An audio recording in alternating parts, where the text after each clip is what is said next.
प्रिय बच्चों, UP board के सभी बच्चे और बच्चियां ध्यान देंगे। आज के वीडियो में मैं अंतःस्रावी तंत्र के विषय में बताऊंगा, एंडोक्राइन सिस्टम। मैं प्रयास कर रहा हूं कि इस वीडियो में शुद्ध और सरल आसान भाषा में यूपी बोर्ड के बच्चों के लिए कम समय में अधिक जानकारी देने का प्रयास कर रहा हूं, ताकि आप नीट की परीक्षा या किसी भी मेडिकल परीक्षा में यह आपको काम दे। देखिए, अंतःस्रावी तंत्र यानी एंडोक्राइन सिस्टम के अंतर्गत 3 प्रकार के ग्लैंड्स मिलकर के एंडोक्राइन सिस्टम बनाते हैं। पहला बहिस्रावी ग्रंथ एक्सोक्राइन ग्लैंड्स, दूसरा अंतःस्रावी ग्रंथ एंडोक्राइन ग्लैंड्स और मिश्रित ग्रंथ मिक्स ग्लैंड्स। अब आपको अगले वीडियो में अंतःस्रावी ग्रंथ को पार्ट वाइज बताते चलेंगे, मिश्रित ग्रंथ का जिक्र अगले वीडियो में करेंगे। आज के वीडियो में हम बहिस्रावी ग्रंथ यानी एक्सोक्राइन ग्लैंड के विषय में बताने चल रहे हैं। देखिएगा, एक्सोक्राइन ग्लैंड जो होता है ना, वो नलिका प्रणाली द्वारा स्रावित होता रहता है और इससे स्रावित होने वाले जो भी चीजें हैं वो एक प्रकार से कहला कि एंजाइम के नाम से स्रावित होते हैं। एंजाइम स्रावित होता है, जैसे त्वचा से सफेद ग्रंथ यानी त्वचा के नीचे जो हम लोगों का त्वचा होता है ना, उसके नीचे श्वेत ग्रंथियां पाई जाती हैं, तैली ग्रंथियां पाई जाती हैं। तो श्वेत ग्रंथियां देखिए जल और नमक को स्रावित करके हमारे शरीर का ताप नियमन करता है। जैसे गर्मी जब होता है तो आदमी व्याकुल हो जाता है, तो देखे होंगे व्याकुल होने के बाद से क्या होता है कि आदमी तड़फड़ा जाता है। अब उस समय जो हमारे त्वचा की तेली ग्रंथियां होती है ना, तो वो पसीना के रूप में जल और नमक को जब त्यागती है, तब हमको जान लीजिए ताप से एक प्रकार से नियमन हो जाता है, उस ताप से हम राहत पा लेते हैं। इसी तरह से तैली ग्रंथियां हैं, हमारे शरीर को चिकना और सुडौल बनाती हैं। फिर देखिए लार ग्रंथि हैं, बोकल मुंह में पाए जाने, मुख गुहा में पाए जाने वाला जो लार ग्रंथि होता है, इस लार ग्रंथि से एंजाइम टाइलिन नामक स्राव तो होइबा करता है, मुख में प्रथम पाचन करता है ना। लेकिन हम बता दें कि जो हमारे टाइलिन के साथ साथ लाइसोजाइम एंजाइम भी स्राव होता है, और ये लाइसोजाइम एंजाइम हमारे मुंह के अंदर से ही ये लार ग्रंथियों से स्राव होता है। तो एक प्रकार से जान लीजिए कि इसमें यह लाइसोजाइम एंजाइम एंटीबॉडीज का काम करता है। जो बाहर से जीवाणु आता है ना, उसको ये मारने का काम करता है, मार करके रोक देता है, यानी कि उसको खत्म कर देता है, रोग हमको होने नहीं देता है। अब देखिए, ये तो हमारे लार में कहां से कि देखिए एक छोटी सी याद धरा दें। पहले के जमाना में बुढ़वा लोग कहते थे, बुढ़वा में काहे बड़ा दम होता है, ये कहता है बुढ़वा लोग, अरे कट गए ससुरा से, का कर जल्दी से थूक लगा, चाट ले, लार लगा। कारण क्या था? यह वैज्ञानिक कारण है। कहां से कि लार में जो हमने अभी बताया है ना कि लाइसोजाइम एंजाइम पाया जाता है। अब उस स्थान पर जो जीवाणु आदि आया रहता है, तो ये लार्वा जो होता है कटे स्थान पर एक प्रकार से एंटीबॉडीज का काम करता है। अब देखिए, हम लोगों से ज्यादा तो गाय भैंस के, बिल्ली में और कुत्ता में जो लार होता है उसमें लाइसोजाइम एंजाइम पाया जाता है। आप देखे होंगे कुत्ता को अहला मोहल्ला में जब जाता है, एक कुत्ता दूसरे कुत्ता के मोहल्ला में जब गया, जैसे ही जाता है ना, तो उधर दबोची धर पटका काटी कूटा करके उसको घायल कर देता है लोग। अब वो अपना घाव कहाँ जाएगा? पशु अस्पताल पर जाएगा नहीं। तो ऐसे में क्या होता है कि जो उसका घाव हुआ रहता है, तो उसमें मार कीड़ा पड़ जाते हैं। अब वो क्या करता है? अपने ही जिभिया से ऐसे चाट लेता है।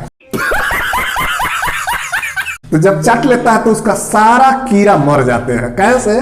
क्योंकि उसके लार में ये लाइसोजाइम एंजाइम सबसे ज्यादा पाया जाता है, हम लोगों से ज्यादा। इसी तरह से बिल्ली भी अपना घाव चाट लेती है, तो लाइसोजाइम एंजाइम के कारण से वो सारा घाव ठीक हो जाता है। वो जीवाणु अगर जो होते हैं ना वो मर जाते हैं। यही कारण गाय भैंस में भी है, वो भी अपने घाव को ऐसे चाटते रहते हैं सब, लाइसोजाइम के कारण ही वो घाव ठीक हो जाता है। तो एंटीबॉडीज का काम किया। आप समझ में आ गया ना? अच्छा, अगला देखिए, अश्रु ग्रंथि। अश्रु माने हमारे जो आंख होता है ना उसमें ये ग्रंथि पाई जाती है। कहीं पछुआ हवा में चल दिए, कहीं धूल गर्दा में चल दिए, मार आंखी में कीचड़ भर जाता है।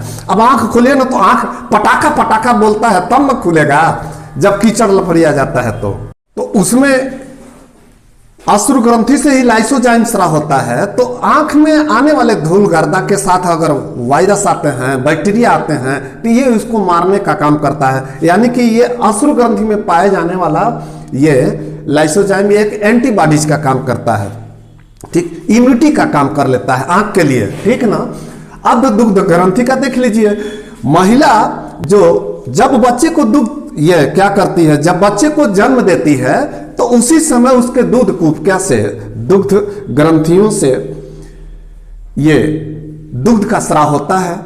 तो आप देखेंगे डॉक्टरी में लिखा रहता है कि मां का दूध बच्चे के लिए अनिवार्य है, एक प्रकार से जीवन रक्षक का काम करता है। तो काहे करता है कि जैसे ही बच्चे को जन्म दिया तो बच्चे को जन्म देने के बाद जब दुग्ध उसके स्तन ग्रंथि से स्राव होता है, स्तन कुप्या से, तो जब तक वो बच्चा दूध 6 महीना साल भर के अंदर पीता रहेगा तो इस मां के दुग्ध ग्रंथि से स्रावित होने वाला जो दूध होता है ना, तो उसमें कोलेस्ट्रॉल पाया जाता है। और ये कोलेस्ट्रॉल एक प्रकार से खीस है और उस बच्चे के लिए एंटीबॉडीज का काम करता है ना। अच्छा, अमाशय की जठर ग्रंथि देख लीजिए। अमाशय की दीवार में जो अंतः दीवार होती है उस पर जठर ग्रंथि होती है। तो यह भी एक प्रकार से कहला कि एक्सोक्राइन ग्लैंड का काम करता है। तो इससे पाचक रस स्राव होता है, यशियल स्राव होता है, ठीक है ना। तो ये भोजन को एक प्रकार से इमल्सीकरण भी कर देता है, जीवाणु को नष्ट करने का काम करता है। हाँ, हमारे अमाशय में आए हुए बाहरी आदि रोगाणु को नष्ट भी करता है, पाचन में सहायता करता है। फिर देखिए लीवर। लीवर एक भी, यह भी एक्सोक्राइन ग्लैंड की तरह से काम करता है। कारण से कि इसमें जो पित्त रस होता है ना, तो उसमें भी कई प्रकार के ये एलिमेंट्स के रूप में स्राव होते हैं चीजें। तो यह भी एक प्रकार से एक्सोक्राइन ग्लैंड का काम करता है। आंत्र भी है, आंत्र रस भी स्राव करता है, यह भी एक प्रकार से एक्सोक्राइन ग्लैंड का काम करता है, ठीक। तो हम आपको बता दें कि बहिस्रावी ग्रंथि से एक प्रकार से जान लीजिए कि एंजाइम्स का ही स्राव होता रहता है। अब आइए एंडोक्राइन ग्लैंड पे। यह नलिका विहीन प्रणाली है, ये वैसे ही स्राव हो जाता है। और ये जब भी स्राव करेगा तो इधर देखिए ना, ये केवल हार्मोन्स का स्राव करता है बेटा। हार्मोन्स हमारे शरीर में सूक्ष्म मात्रा में स्रावित होकर के हमारे लक्ष्य केशिकाओं से लेकर के अंग, लसिका, ऊतक आदि वो जितना चीज है ना अंग का, सारा क्रियाकलाप इसी से एक प्रकार से ये कंट्रोलर का काम करता है, बॉडी कंट्रोलर का काम करता है। अगर कम स्राव हुआ तभियो ससुरा रोग हो जाएगा, अधिक स्राव हुआ तभियो भारी भरकम रोग हो जाएगा। एकदम जान लीजिए कि हार्मोन्स का नियमित होना बड़ा जरूरी होता है, क्योंकि ये बॉडी का कंट्रोल करता है ना। अब आप देखिए इंडोक्राइन ग्लैंड के अंतर्गत आ जाता है पीयूष ग्रंथि, एडिनल ग्रंथि, थायराइड ग्रंथि, पैराथायराइड ग्रंथि, थाइमस ग्रंथि, पीनियल का। यानी एक प्रकार से कहा जाए कि यहाँ पर पीनियल का है, इस सामने यहाँ पर पीयूष ग्रंथि, यहाँ आ जाइए गले के पास तो थायराइड मिलेगा। टेटुआ जानते हैं ना, उसी के पास चैप्टर आकार का, एच के आकार का होता है थायराइड ग्लैंड, और उसके अगल बगल पैराथायराइड होता है। अब आप नीचे आएंगे तो यहाँ पर थाइमस होता है। यहाँ जब देखें गुर्दा जो होता है तो गुर्दा पर अधिविद ग्रंथ यानी एडिनल ग्रंथि पाई जाती है। अब उसके बाद से ये ग्रंथियां के साथ साथ यहाँ अगर देखा जाए तो जनन ग्रंथि भी होता है महिला और पुरुष में, लेकिन हम उसको मिश्रित ग्रंथि में अभी बताएंगे। अब देखिए तो अंतःस्रावी ग्रंथि जो होता है वो केवल हार्मोन्स का स्राव करता है। अब ये तो अंतःस्रावी ग्रंथि हो गए, लेकिन हृदय भी हमारा हार्मोन्स का स्राव करता है। तो हृदय को हम अंतःस्रावी ग्रंथि कहेंगे नहीं, लेकिन कंपटीशन के लिए, नीट के लिए आ लेता है। पूछ लेता है। देखिए ज्यादा पूछा है, आलिंदी नाइट्रियूरेटिकल, ध्यान से सुनिए, आलिंदी नाइट्रियूरेटिकल पेप्टाइड नामक हार्मोन्स हृदय से स्राव होता है।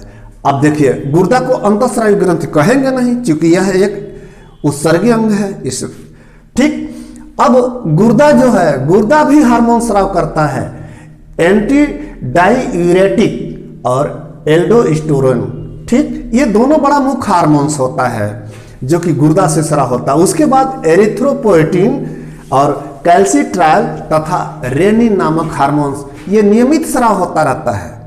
तो आप नीट के लिए या मेडिकल परीक्षा के लिए ये हार्मोन्स ये गुर्दा से, किडनी से, ठीक है ना। अब देखिए ऊतकीय हार्मोन्स भी, ऊतक से भी हार्मोन स्राव होता है, जैसे आइकोसाइनाइड होता है, तंत्रिका नियामक होता है, ऊतक नियामक होता है, कैलोन्स होता है, इंटरफेरॉन होता है, फेरोमोन होता है। अब देखिए ना, हमारे ऊतक के आसपास से कोलेन स्राव होता है जो कि कैंसर आदि को रोकने का काम करता है। इंटरफेरॉन भी है ना, जो कैंसर के वायरस आए रहते हैं हमारे कोशिका में अगर प्रवेश करते हैं, हमको चाहते हैं कि अगर कैंसर रोगी बनाते हैं, तो इंटरफेरॉन हमारे ऊतक से ही स्राव होकर के उसको मार देता है, उसको रोक देता है, यानी कैंसर होने से बचाने का काम करता है, ठीक। अब फेरोमोन देखिए, फेरोमोन तो अजीब हार्मोन्स होता है, ये फोलिक एसिड वाला हार्मोन्स, सॉरी ये वसी अम्ल वाला हार्मोन्स है, वाष्पित होता है, वाष्पशील होता है। जैसे सुन लीजिए, अब मादा ये स्राव करती है, इंसेक्टा वर्ग में यानी कीट वर्ग में ये मादा स्राव करती है। जैसे ही मादा कीट स्राव की, ये वाष्पशील होकर वायुमंडल में उड़ा, तब तक नर कीट को ये आकर्षित करती है। अब नर ससुरा मादा जैसे स्रावित की, नर आकर्षित होकर के मादा के पास आ जाता है, तो प्रजनन की क्रिया प्रगाढ़ हो जाती है। इस नाते ये बड़ा महत्व रखता है। लेकिन महिला में, पुरुष में तो ये लैंगिक के लिए ये प्रेरक होता है, लेकिन महिला, जब रजोस्राव किसी महिला को आया रहता है, अगर 10-20 महिला एक ही कमरा में सब इकट्ठा हो जाए 15 दिन 10 दिन के लिए, तो जिस महिला को रजोस्राव आ गया, उसमें रहने वाली जो सारी महिलाएं हैं, किसी का 20 दिन रजोस्राव आया है, किसी का 15 दिन, किसी का 18 दिन, अब जिसका तत्काल रजोस्राव आया, तो ये वाष्पशील होकर के हार्मोन्स उस महिला को, सभी लोगों को क्या कर देता है, एक ही साथ रजोस्राव आने का प्रक्रिया बना देता है। ये इतना खतरनाक है ससुरा हार्मोन्स,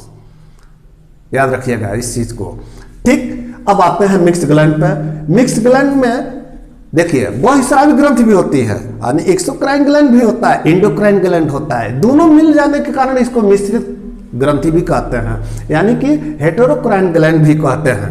अब अग्नाशय तो इसका मुख्य उदाहरण है, ठीक है ना। कहां से कि जो अग्नाशय का अंतःस्रावी ग्रंथ होता है, उसमें लैंगरहांस दीर्घा होती है, वो अल्फा बीटा सीक्वेंस होते हैं, उसमें कोशिकाएं होती हैं। अल्फा से गुल्केगान स्राव होता है, बीटा से इंसुलिन स्राव होता है, ठीक है ना। ये दोनों हार्मोन क्या करता है, ब्लड में ग्लूकोज रेगुलेशन का काम करता है। और जनक ग्रंथि को भी हम मिश्रित ग्रंथि में रखते हैं। महिला पुरुष में ये दोनों हार्मोन्स स्राव होकर के युवा अवस्था से लेकर के यौनावस्था से लेकर के आदि क्रियाओं में ये प्रेरित करते हैं, उत्तेजित करते रहते हैं। तो प्रिय बच्चों, आज की वीडियो में बस हम केवल एक्सोक्राइन ग्लैंड पर चर्चा किए, अंतःस्रावी ग्रंथ का पार्ट वाइज आपको बताते रहेंगे। आप हमारे वीडियो से लाभ उठाइए, पढ़िए, आगे बढ़िए। लाइक और शेयर ठोक दीजिए, महाकाल का दबा के लाइक और शेयर ठोक दीजिए। पूरा साल मेहनत करता हूं आपके लिए बेटा, ऐसा नहीं चलेगा, ऐसा नहीं चलेगा।